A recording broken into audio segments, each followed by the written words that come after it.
आज को 4 दिन है सारा ओडिशा रे डॉक्टर मैंने स्ट्राइक कर सेंसिटिव मैटर स्वास्थ्य कथाटा गोटे गुरुतर सब्जेक्ट ओडिशा रे बोध हुए सरकार जी वर्तमान डबल इंजिन सरकार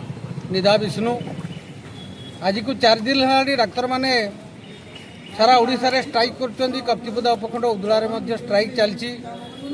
गोटे भी आमर एलोपैथिक डॉक्टर नहांती आज आम हॉस्पिटल रे सबू रूम को बुलिलु रोगी जो मैंने रही साक्षात करूँ पचारू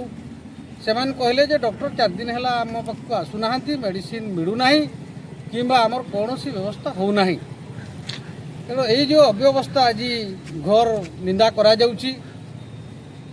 सरकार यह प्रति निश्चय दूरदृष्टि रखा कथा जिते डॉक्टर माने दाबी बाबद रे सरकार को अवगत कले जे आमर ये सब दाबी रोची सारा ओडिशा डाक्तर मानकर जो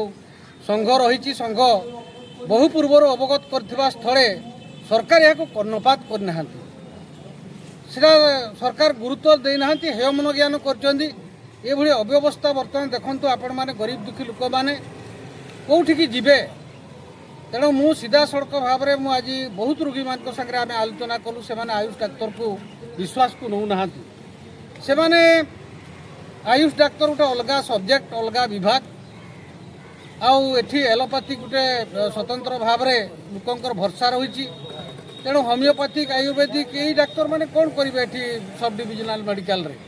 तेणु आज आम दृढ़ भाव में निंदा करुचु सरकार को आम उद्घोषणा करचु जे एभली दायित्वहीनता साधारण जनता पाखे केवे करवा उचित नुहे शिक्षा एवं स्वास्थ्य गोटे मौलिक अधिकार किंतु लोक आज पाइबार वंचित होती सीधा सड़क भाव में सरकार प्राइवेट हॉस्पिटल मान सागरे बहुत हुए नेगोसिएशन करती